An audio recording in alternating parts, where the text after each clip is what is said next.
Thank you so much for making time and being with us on Debate 411. My name, as always, is Eugene Anangwe. Now, as the dust continues to settle on one of the biggest events in Africa was just held right in Rwanda, there was yet another two-day meeting, major one, focusing on environmental matters and particularly forest landscape restoration. And of course, the focus is on the Bone Challenge and looking at the progress made in the commitments that have been made by various countries and continents on this matter.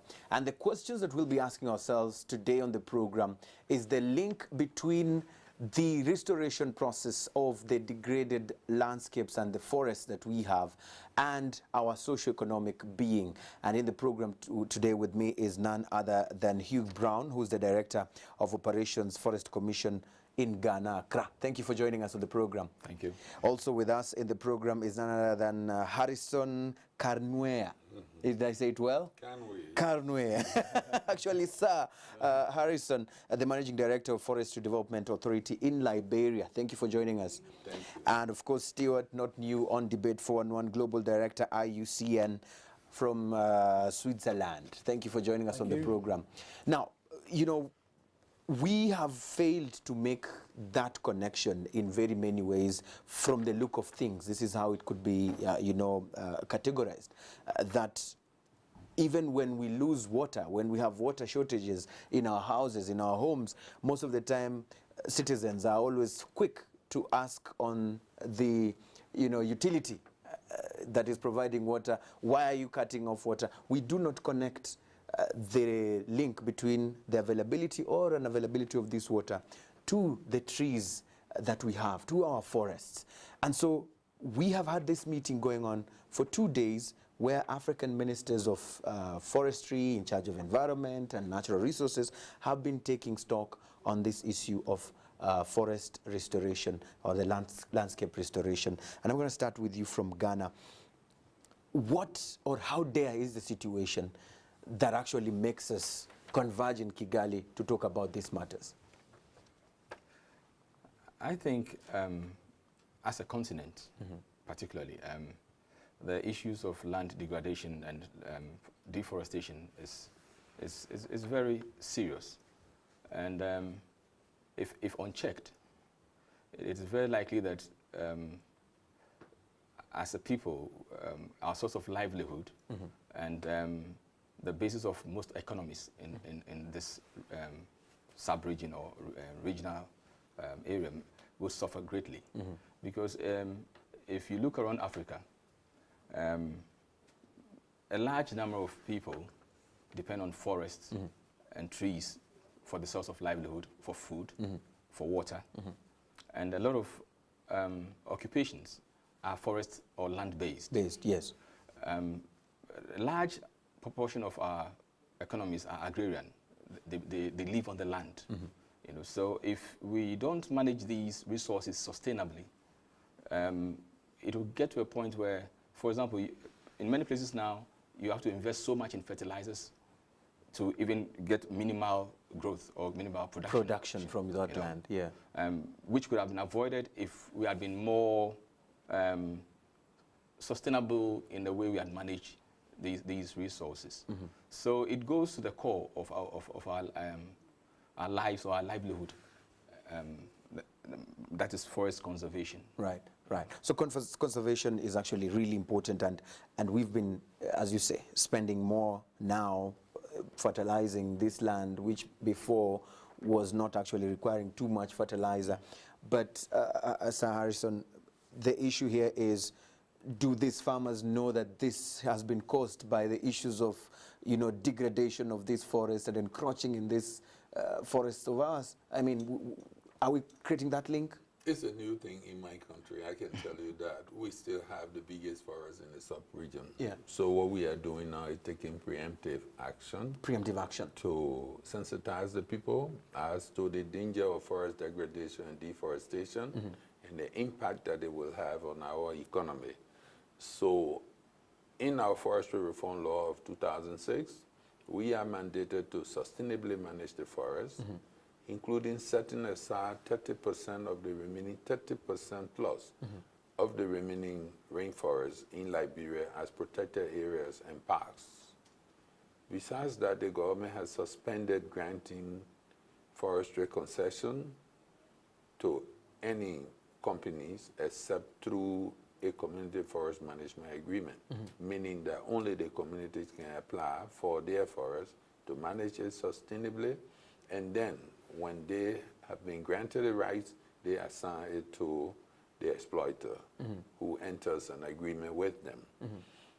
The reason is that we are carrying on a land reform process that requires us not to assign any massive land use concession until that reform process is completed. As we speak, there is a land right policy before the parliament for passage, and when passed into law, the government is now relinquishing the land in the country to the indigenous people that were born and lived on this land. Yeah. It's a landmark legislation and a legacy for Ellen Johnson Sirleaf, because our constitution says that the government owns the land. Now we're relinquishing it to the people because we cannot protect the land better than they will do. All we have to do is to sensitize, educate them, and work with them in the preservation, the conservation of the land, and using it sustainably. Yeah, because you say the approach here is the government owns the land. Share with me the experience here, because in other communities, in other countries, you get the title deed, and that title deed has been interpreted as your ticket, your certificate, to show that you own that land. And so people say, I can do what I want on my land. That was the arrangement of the past, that you own the land only after you've paid for it and be given a title deed. But now, as it is, if you were born in a village in Liberia, and that village is giving back its land, you have a collective deed, and only the village can assign a portion. And there are restrictions. They can give you just about a hectare for your buildings or whatever development you want to do. And of course, they will assign portions for farming, etc. But nobody can now sell land massively for 99 years at least. Wow. That's what's in the law, in the draft law. We had to put in some of those prohibitions because we are afraid that influential people in the communities might just sell the people land because they are in the leadership. So there's a governance structure in the community that makes decisions collectively, and no one person can sell the land and issue title deeds. And so that means there's total control by the government on No, what actually not by happens. the government, by the community. The structures are in the community. Like, for instance, in the Community Forest Management Agreement, we have the Community Assembly, which is the biggest decision maker, and there's a Community Forest Management body that also works for the community and reports to the Community Assembly. And so some information is really needed in these communities on how to manage this. Yes, certainly. Right. Well, they've been taught, there have been a lot of capacity building activities in Liberia since the forestry reform process has started, and these processes are really working in the interest of the state and the citizens. Right. I'm going to bring you here, Stewart, because again, still the focus is on, the communities, the place of the communities here, because at the end of the day, over 90% of these populations in most of our African countries still rely on wood as their source of fuel. And so if ministers will meet, if these experts will sit in these boardroom meetings and make decisions without involving these people who cut down these trees for their fuel, then we might be just wasting our time. So talk to me about the significance here and what mistakes have we made from your perspective in leaving out these communities in this process of reforestation? Well, Eugene, you said about the communities cutting down wood, but remember the other thing is that if done properly, the communities will actually look after and manage the forest, and I think that's what Horison's talking about. The government of Liberia is now putting in the schemes that actually enable and the legislation that will enable communities to look after their forests. And this isn't theory; this has actually been proved. Yeah. That as an example, I'll give go across the border to northern Tanzania. Yeah. There in the 1980s, 1990s, over a period of just 15 years, communities restored something like 500,000 hectares of woodlands, and brought around another 1.5 million hectares of agricultural land, brought trees back onto that. The fact is, how did that take place? Because they were given the choice, they were given the decision. They also knew that if they invested in allowing those trees to regenerate, they would receive the benefit. And that's not the case in all African countries. In fact, I think Ghana, which I know quite well and have worked there, Hugh will tell you that there is still a real problem with what we call tree tenure. A natural tree grows in a native tree grows in your farm. It doesn't belong to you. It belongs to the state, and that acts as a disincentive. So I think one of the things is really making sure that, it's in a way it's just good common sense that if people feel they've got an interest in the future, they will make that investment. If they feel that something's there that is out of their hands and they can't control it, then why should they bother? Right. So I think really investing and starting with community and getting community and local farmer involvement is the basis of actually good land management, fighting degradation and promoting good restoration. And I said we've got several good examples already. We know that. We've seen good practice from other parts of the world. Yeah, we've seen good practice, but still the problem is in our face. We risk, wiping out of humanity if factors remained constant. If we still continued cutting down these trees, if the process of, forest landscape restoration is not really taken into consideration. So I'd love to hear where you already have seen that we have gone wrong, so that we can take lessons there and probably learn from that. And so as, we save ourselves from the crisis that is just staring in our faces. Well, I think Stuart, in a way, hit the the point. If you look at our forest reservation process way back from the colonial era, the intention was to keep the communities away from the forest. Land was taken from communities and gazetted as forest reserves managed by government on behalf of the people. But for all intents and purposes, the management was done by technocrats and those who are foresters. It got to a point where we realized that because they were not being involved, they saw it as something that was alien, and therefore they started finding ways to illegally come in and destroy the forest because they didn't see a future stake in it. So what we started doing in the 80s was to start the process of community forest management, where initially we brought them on board to even help in the protection of the forest, help cleaning the boundaries.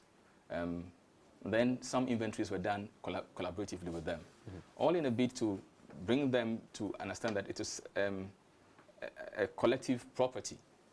There have been many initiatives, especially in restoration in the 60s, and even very recently since 2001 and thereafter.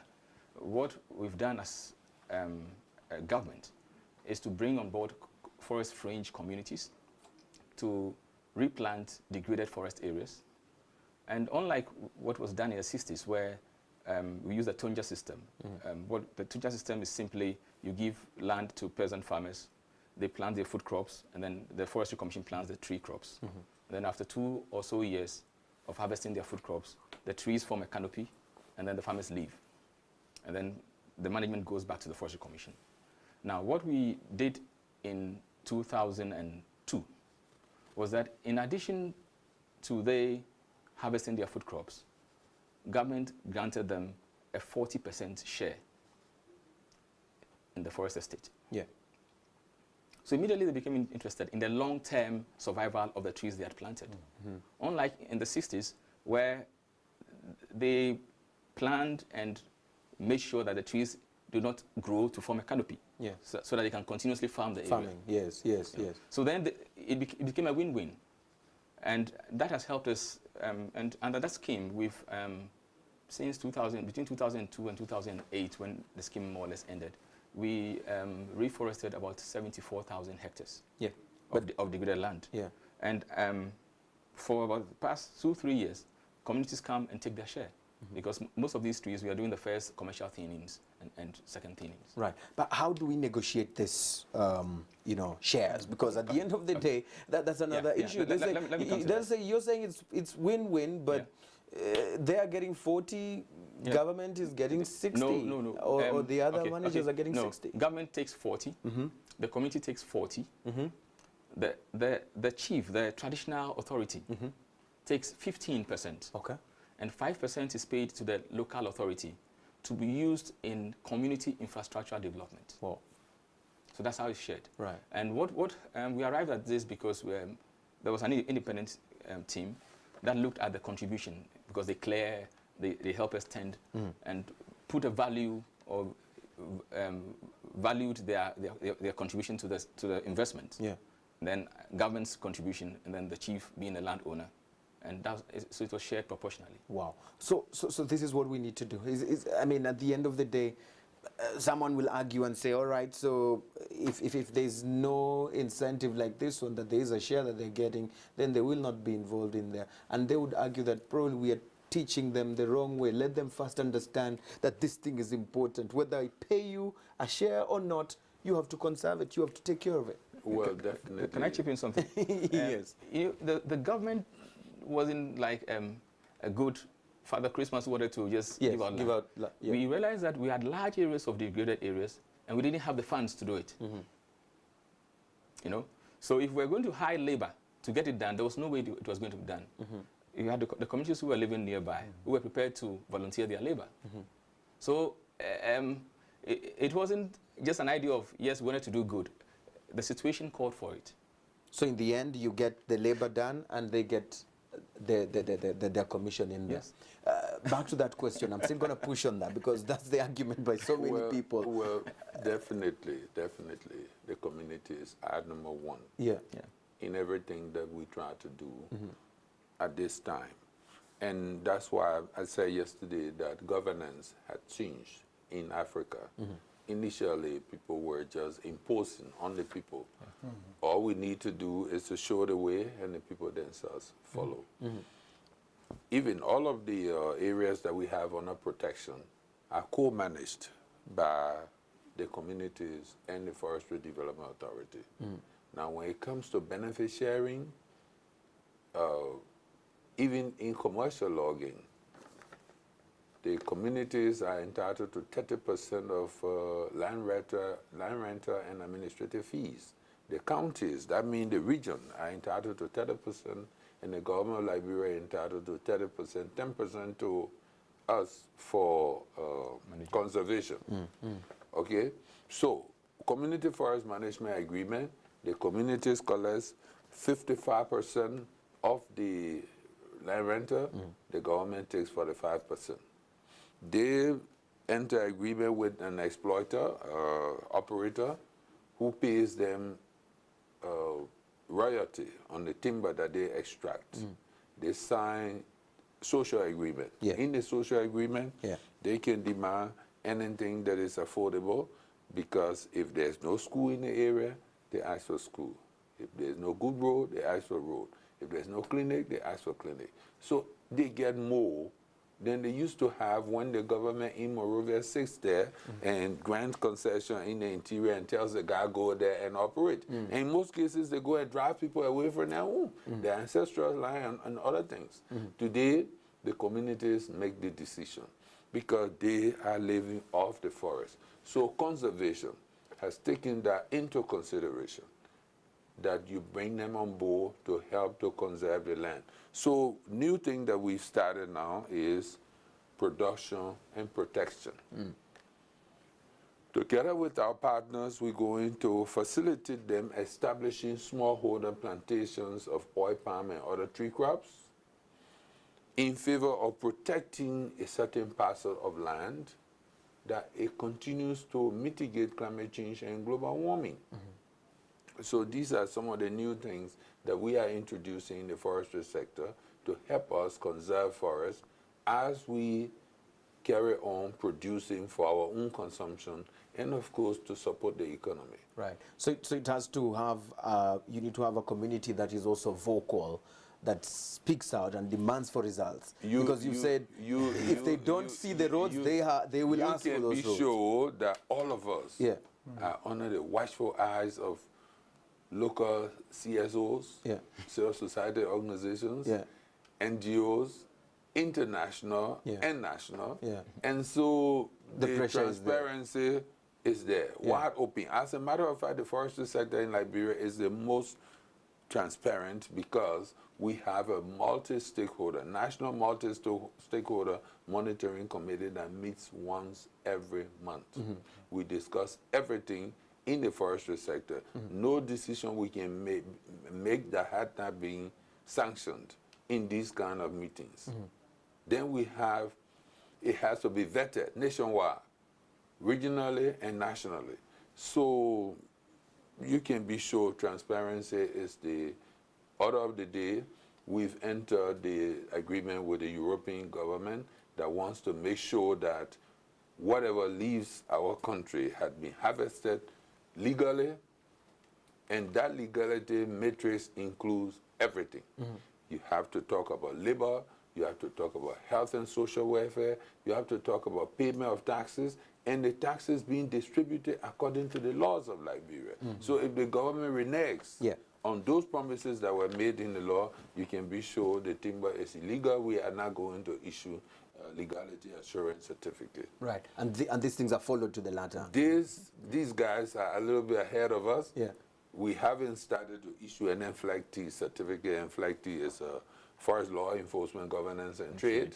And several countries in the world have signed with the European community. And it has to be followed to the letter because otherwise that certificate is not issued. If Global Witness comes out tomorrow and say illegal timber coming from Liberia, you can be sure you can't ship anymore. There may be a sanction. It's done. Yes. So Stewart, then why are we acting or behaving like we are in a crisis? When he says they have all this in place, he also points and says they're in an advanced position or situation. Where's the problem? Well, Where's the crisis? I think there's two things. Two different things. That has to do with commercial timber. What we are talking about here is landscape restoration. Those places that have already been degraded.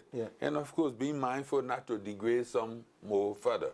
Those are some of the things that we are doing. Like I said today in the meeting, northwestern Liberia shares boundary with Sierra Leone and Guinea, and Savannah is descending. What we've done now is to seek the support of Norway and to try and stop the Savannah from descending by tree crops, all tree plantations, and we're getting private sector to get involved, we're getting the communities to get involved, and to put a corridor that connects the remaining forests in that region. I mean, the Wanigisi and the Foya proposed forest, connect them together so that, so what we've been talking about now is commercial logging. Now, restoration is there where the problem is? Is where we have to work even harder. I think the other thing is, though, that it's not always been that way. I mean, and I think that when the government of Ellen Sirleaf Johnson came in, the very first executive order she issued was to cancel all logging concessions. Why did she do that? Because it was a disaster. It was, you had massive exploitation, not only of the forest but of the communities around that. And that was actually, and I think that that was a real sign of the direction that the government wanted to go, was to say that those things in the past and during the periods of the Civil War, they had to stop, and they actually had to start to deal with the rights of communities.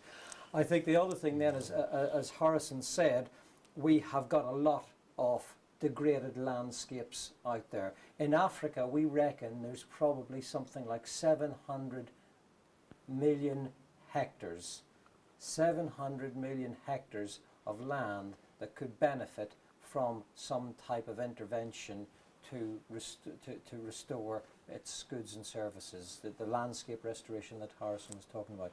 And why is that important? Because on average, countries are losing 5% of their GDP due to degradation for the reasons that you mentioned. Those don't just impact communities, those impact urban areas as well. That impacts water supply, it impacts hydroelectrical schemes. And in some countries, it's much greater than 5% GDP. Imagine if you could increase the GDP of your country by 5%, what would you spend it on? Better health, better social security. So there is still, there's, I wouldn't say a crisis, but I said there's a real challenge out there.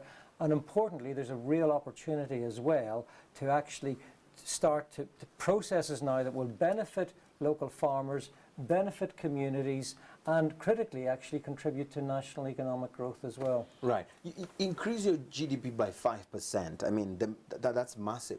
But why aren't we seeing a rush for that, to be implemented so that we increase? What language are we talking? Again, like I said today, it's new. It's new to Africa.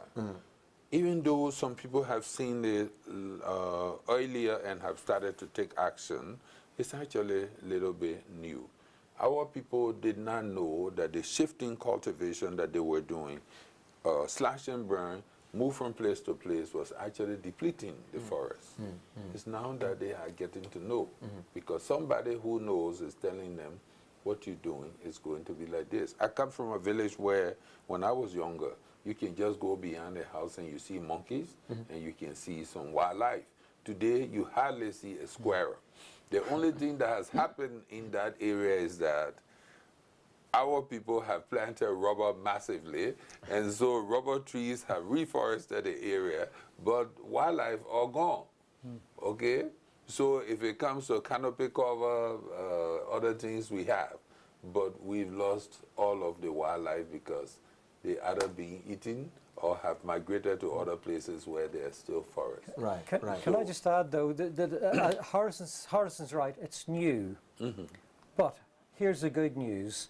In 2011, we actually, a couple of countries and some organizations, including my own, IUCN, we launched what was called the Bond Challenge. And this, the idea of the Bond Challenge was to restore 150 million hectares worldwide by 2020. Now,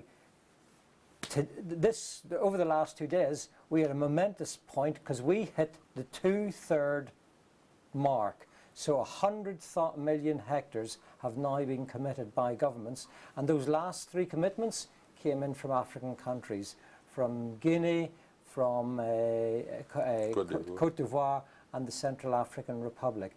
The governments of Liberia and of Ghana have also made commitments there as well. So in 5 years, we've seen a significant commitment to this process.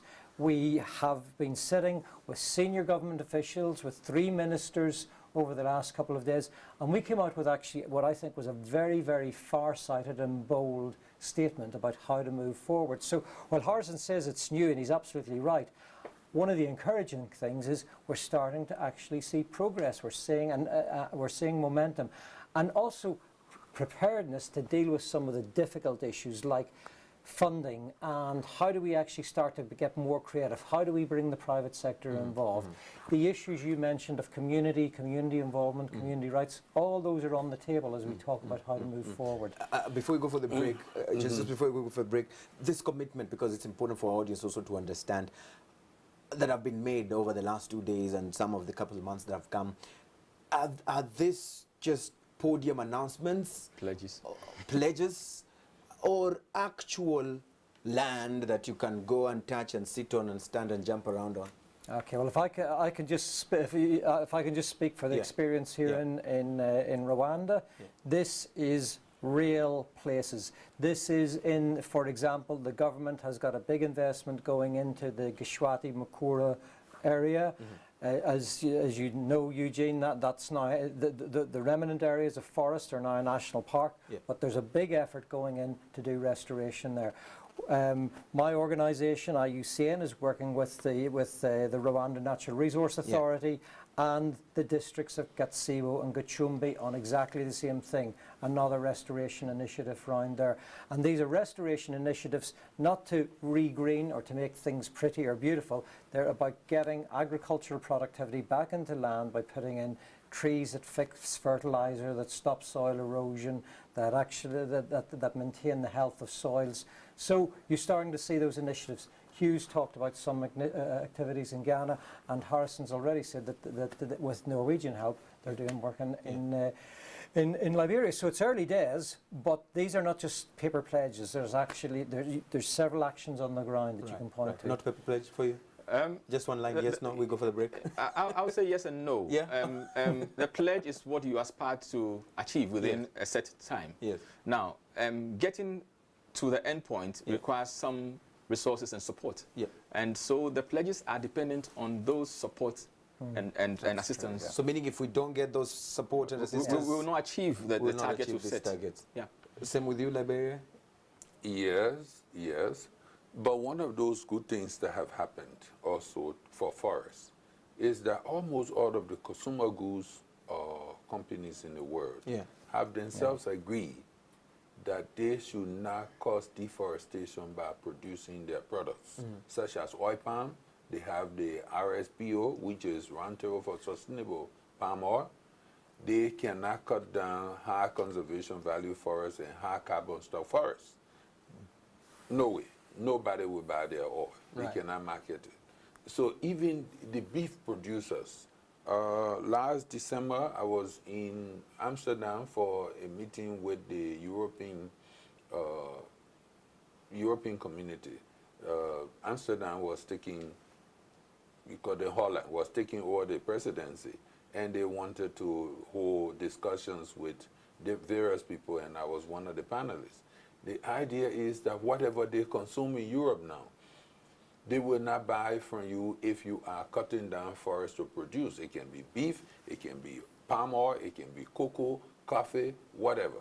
So there's so much pressure being brought to bear on tropical countries to try to maintain the forests, so that whatever they do, they consider that degradation, forest degradation and deforestation will cause them not to sell those things that they are producing by those actions. So this sanction is very important. There's a whole world community that has agreed to conserve forests, because forest is important for our survival. Forest. Last year, December in Paris, you know, everybody was there. We all agreed to take actions nationally to be able to conserve forests, because forests, what good is it if you invest money in a dam to produce electricity, but you cut all the trees around the river from up, and then the river gets dry. Then you can't know your investment is in vain. In fact, like I hear Tanzania, the dam was operating some percentage below its capacity because of drought. So all of us are conscious of that today.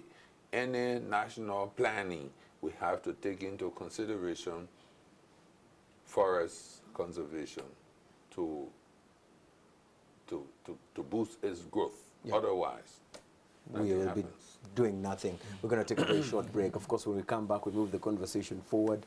The issues of population pressure.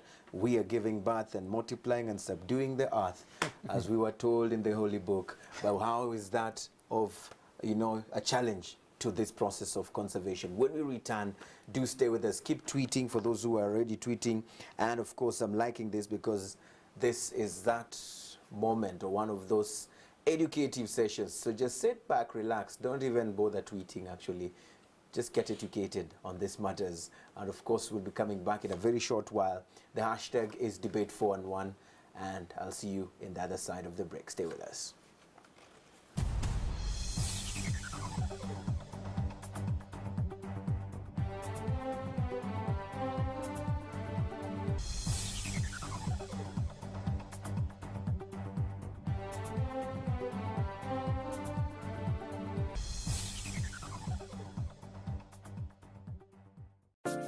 Imagine a world where your electricity bill is reduced to more than 50%. Imagine a world of pure electronic LED lighting. That world is here. Sahasra Electronics Rwanda Pvt Limited, Established in Rwanda since 2012, is here, bigger and better. With our new state-of-the-art factory in Masoro, Kigali, Special Economic Zone, we are proud to serve all Rwandans with quality LED lighting for home, your office, security lighting, factory, name it. For more information, call us on 0732 102 102 or 0786 780 893. Sahasra Electronics Rwanda Pvt Limited, Lighting up Rwanda.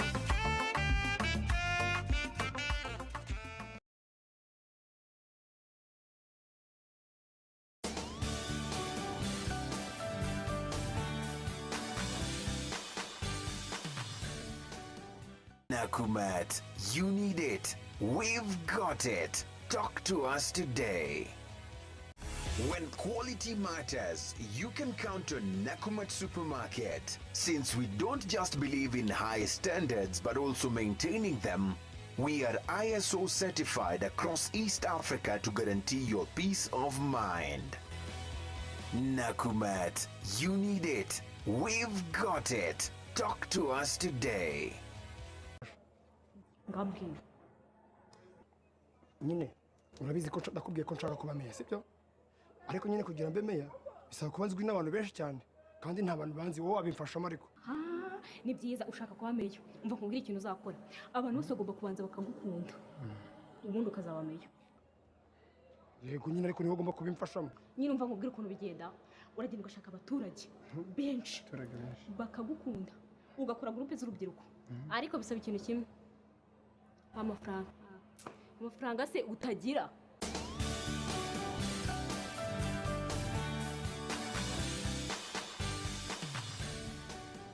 Nakumat, you need it. We've got it. Talk to us today.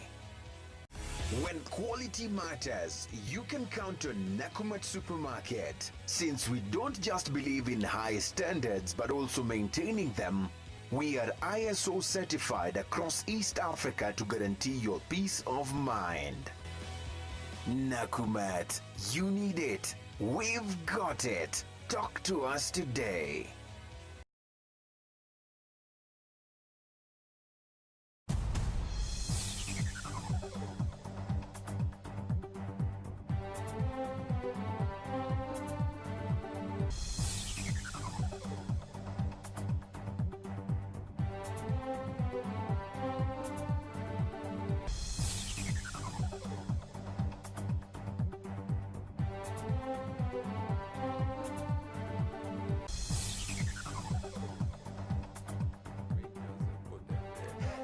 So I can't wait for the KFW project to start. Right, thank you so much. Welcome back to the program. This is Debate 4-on-1. We are here always conversing about various issues that affect us directly and indirectly. Today we are talking about a matter that probably you who's watching us in the urban areas might not be of concern to you because forests are for the people in the village. But did you know the importance, the link between the forests and your day-to-day life? That's what we're talking about today, and whether we have really hammered that point home on these matters. And of course, with me in the panel today, we have Hugh, who is the Director of Operations Forest Commission in Ghana. And of course, with us is Sir Harrison, also, who is the Managing Director, Forestry Development Authority in Liberia, and Stewart, who's the Global Director, IUCN. Now, before we went for the break, of course, there are those who have been tweeting us, and it's important to just throw our eyes a bit there. We have Dolapo Aina, who's saying, due to some government officials' thirst for rapid transformation in urban cities, forests are always at the receiving end. This issue of balancing urban development versus restoration and conservation of our forests, it's an item on the agenda, because the world or the society has sort of put us in this sense that the more high-rise buildings you have, then the more developed you are, the more developed your city is. Stuart, how do we balance this, you know, at the expense of these forests? Well, I mean, I think urbanization is a phenomenon that's happening. Nobody's going to change that. I mean, you know, kids growing up get an education, they'll want to come and they'll want to work in whatever IT or work as a TV presenter or whatever. They don't want to work on the farm. But I think that what is very important then, where you do have quite rapid urbanization, is it makes maintaining and looking at the peri-urban area, the watersheds outside the immediate boundaries of the city, even more important. In fact, I'd say there's two things. Number one, as the city expands, really making sure that there are green spaces and whatnot for people to enjoy, because people need those spaces. But probably even more important is how you manage your peri-urban areas. Because if you've got high levels of degradation in there, then all of a sudden you will have water supplies for your cities that where the turbidity is way above the legal level, you will have to invest heavily in good water treatment. And just as an example of what is possible, the city of New York, do you think is hectic? I mean, the epitome of a big city, yeah? 10 million plus people. It does not need to treat its water supply because it has managed its water catchment areas in the Adirondacks. They have got, as we were talking about before the break, they are working with the communities and the farmers there to maintain those landscapes. That gives clean water, goes straight into the pipes. You don't need to treat the water for New York because it's been looked after in the watershed. Exactly the same in Glasgow, in Scotland. The Loch Katrine is supplied by a well-managed watershed that goes into the lake, into the city, and with requirements for minimal treatment. Other places we've talked about before when I was on the show last, where we see, for example, the water supply for Rubavo needs water treatment because the source has got 60 times the turbidity, the amount of sediment that is allowed by law. So the municipality and the government have to put into a lot of money into treating that water so it's safe to drink. And that's important to city dwellers because that ends up in your pocket. You have to pay for that water treatment. So I think the point I think you're starting to make, Eugene, well-managed landscapes are just as important for city dwellers as they are for the rural communities. Right. And it takes policies, like, you know, if you want to construct, if you want to develop this area, then there must be a policy that touches or talks about that issue of how do you protect that area much as you want to develop the place. But let me talk about the issue of population pressure. You know, most of us are still giving birth to our children, and some are moving to other cities, and so there is pressure. And even traditionally, you know, sometimes when you have to give out your land when you're gone to your children, then you find that there is pressure that this land is needed for settlement in many situations. And so how will this be tackled? How will this be sorted out in line with this process of wanting to still have our water catchment areas and our forests alive? Eugene, it's a tough choice sometimes you have to make as a forest manager. But one thing we need to realize is that forest is a renewable resource. In other words, you could cut it and regenerate it. You could harvest it in a way that doesn't necessarily deplete the whole resource base. But now I'm talking from perspective of this person who wants land to build his house. Where will he rebuild? I mean, replant these trees? Yeah, so what we need to be looking at is it needs land to farm. Yeah. Because we are growing, there are more mouths to feed. He wants to farm maize and beans. Good. So we should be looking at intensification. How can we get more from the same piece of land so that we don't need to be increasing the size of the farm exponentially just to catch up with population growth? You know, and you mentioned the issues of policy. We should be able to enforce policy. You know, that is one of the difficult things about forest management in an area where you have a lot of poverty. I mean, somebody owns land close to a river, he wants to spray chemicals, he wants to do stuff. We must be able to enforce regulations. And so why do we not reinforce these regulations, in your opinion?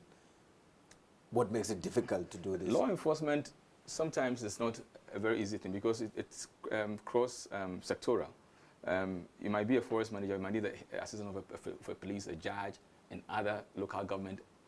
And we haven't done very well across agencies and across sectors. Yeah. That kind of intersectoral collaboration to achieve a common goal, Yeah. which in this case is forest conservation. Yeah. You know, I mean, all over Africa, a lot of our households depend on wood for energy. Yes.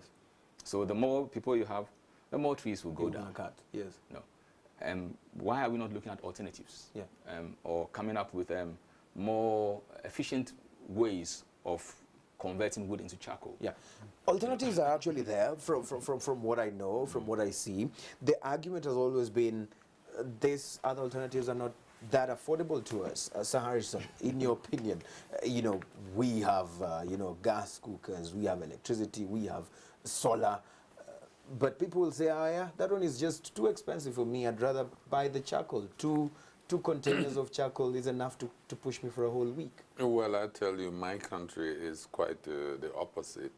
We don't even have electricity as yet. We're still working on that. so everybody has a little. But he says, why don't we look at alternatives? So yeah. So, yes. But one thing about biomass for energy and things, surplus in my country for now, because when a guy cuts down the tree, Yeah. he takes only the prime part of the timber, the log, and he takes it, the branches, the roots, everything is there. And then, of course, we have a lot of old rubber plantations that are being cut down to provide biomass. Yeah. But it's important that those things will not last forever. So we're working on electricity, we're working on eco stove that will burn less coal to produce the same kind of heat that you needed if you were doing the careless. Okay. But you talk about urbanization.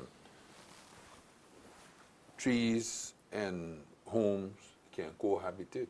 So if somebody builds a house, it needs shades. If you plant an almond tree, a plum tree, or other trees within and around the houses, because trees protect as well. If you put trees around your home, if there's a heavy storm, the storm may not hit your roof to take it out. So urban planners are planning for urban gardens, urban parks, to plant more trees, to protect homes, and also to serve as a filter for the air that we breathe. So it's not going to be any different because technology has improved. People know now everything that they need to do to protect themselves and to protect their communities. Like in my country, we have one day a year we call National Tree Planting Day, enacted by law. We go from region to sensitize the people about planting trees. We carry seedlings, we distribute, we plant some. So these are actions that governments are taking across the world to ensure that forest does not just disappear, because its disappearance means the very disappearance of you and I. Yes, yes. So, sorry, Eugene, can I just jump in here? Because I think one thing we really got to do is we've got to challenge the myth that because you've got more people, because you've got a growing population, it means you're going to have less trees and you've got less forests. There's lots of evidence, including in Africa, that points to that is not the case. You go into the landscapes around Nairobi, into the landscapes south of Nairobi, around Machakos. 50 years ago, In fact, less than 50 years ago. When I started as a young man working in Tanzania, I remember going up to Nairobi. That was 30 years ago, and there were just a few trees. Yeah. You go into those landscapes now, they are filled with trees. You've got trees now, they are planted, as Harrison said, they're planted in intimate mixtures with the farmland. It's not that they've gone from farmland to forests, they're still farmland, but you've just got a lot more trees on that farmland. And why is that? It's because you can get benefits from this soil conservation. Yeah. A critical issue here in Rwanda. Keep the soil on the land. Don't let it end up in the river. Yes. It gives you building poles. It gives you medium to long-term investments, because you can allow a beautiful, some bigger trees to grow up that you may want to harvest occasionally when you really need money, if your daughter's getting married or whatnot.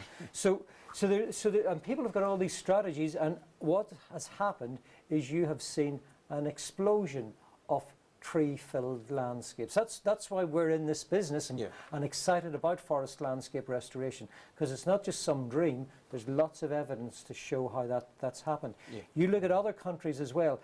150 years ago, Switzerland was everybody thinks Switzerland's a rich country, which it is. 150 years ago, it was a poor country. It was a poor agrarian country. What they used to do was they were so poor that they became famous as mercenaries, because people would go off to fight other people's wars to earn money. Yeah. At that stage, they had 8% forest cover, and now today there's 35%. Yeah. You might say, well, that's only, they increased the forest cover when they got rich. No, they didn't. Yeah. They started increasing that forest cover 150 years ago in response to landslides, disasters. So I think this is a whole thing. Just because you've got more people doesn't mean that you've automatically got, it's inevitable that you'll have more degradation, more erosion, and less trees. Right. So as we close, because time is also not in our friend here, I like that point, but then the issue of the private sector involvement here, because it's also key in this, because long ago when I was still young, not that I'm that too old though, the electric poles, were made of wood. I mean, it was timber. And most of the time, this would be harvested from people who have planted this timber for that particular purpose. Today, most of these poles are concrete. And so, have we, denied the private sector chances of being part of this kind of, afforestation, reforestation, and restoration exercise? In your country, are you still using poles, or you're using concrete? I would say maybe 70% poles. Poles. And maybe the rest concrete, and then aluminium. Yeah. But the private sector, I think the private sector, there's no way we can achieve most of these targets we're talking about without the private sector. Yeah. And the private sector we need to really analyze the private sector. Yeah. What we've done in my country is, when you look at the structure of the private sector, you have the very large companies, most of who are foreign companies who come in with their own money. Yeah. We have like the middle class, people like maybe you and Harrison, who want a long-term investment when they go on pension. Yeah. So they invest in trees. Yeah. And then we have small-holder farmers who also plant small areas, 1 acre, 2 hectares.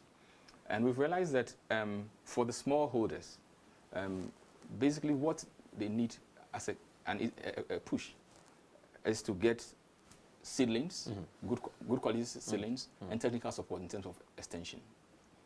With those who are middle class, etc., doing long-term investment, and they tend to do much bigger areas, like 100 hectares and more, they require some sort of concessionary loans or soft loans.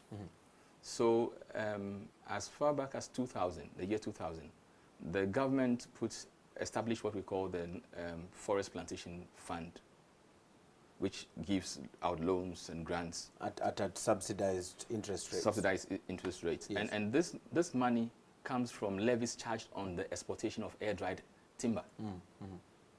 you know. So money is taken from timber exports, put in a fund, and used to help. Invest it back. Yeah. Right. Now, for the large-scale companies, like I said, most of them are foreign. Yeah. The biggest hurdle to them is the perceived risk of the region, Africa. Yeah. It's dangerous. Yeah. Political risk. How sure that there won't be any coup? And so it has pushed them far from investing. And then land tenure, etc. Yeah. What we have done is that we've come up with laws that give some tax breaks, duty-free import of equipment, immigration quotas, and things like that to attract them. And currently we have quite a sizable number of foreign investments in plantations in Ghana. Right. So what the bottom line here, or the key point here, is we need to give them incentives, create an environment that they can jump in and be part of. And then, very, very importantly, we came up with because I'm being told we a land lease agreement, which is very transparent. It's 50-year, which is signed and taken through the Lands Commission and approved, so that at least they can have something to go out there and look for finance. Right, right. In one line, Stewart, and of course, Sir Harrison, what are the take-homes? If factors remained constant, what do we stand to lose, and what are quick take-homes from these kind of gatherings that we've been having for the last 2 days? Well, I would say let's be positive. What have we got to gain? And what we have is we've got, if I could talk about Rwanda, cleaner water, less soil on the land, growing crops, more diversified income on farms, more biodiversity, natural forests protected. There is a lot to actually gain for this. And it's not to say that this is all easy, but the fact is I think we have got pathways forward. We've got them. We've got the techniques, and importantly, and I think we saw this over the last couple of days, and we have got increasing political will to help make this move. Super, Sir Harrison. And just like he said, the political will is important, and that's what is driving the effort. June 6th, we had a landscape forum in London. The business case that was intended to bring the private sector on board, so that together we can save planet Earth, make more money, and live a very healthy good life. And good life. So political will, very important. Thank you so much, gentlemen, for this particular conversation. It doesn't end here. It has to go on. Let's keep talking. And of course, as you said, we remain positive, but that alone will not help us solve the problem. Let's also walk the talk. Thank you so much for watching, and of course for being a part of the program in whichever way you have. For those who have tweeted, thank you so much. Those who have just sat back, relaxed, and watched the conversation, I want to thank you so much. And let's also be part of this particular solution. Justice, thank you so much. You talked about any room for crowdfunding. Of course, we'll keep on these conversations and more of them in the coming weeks. So do stay with us. As always, my name is Eugene Adangwe. Goodbye for now.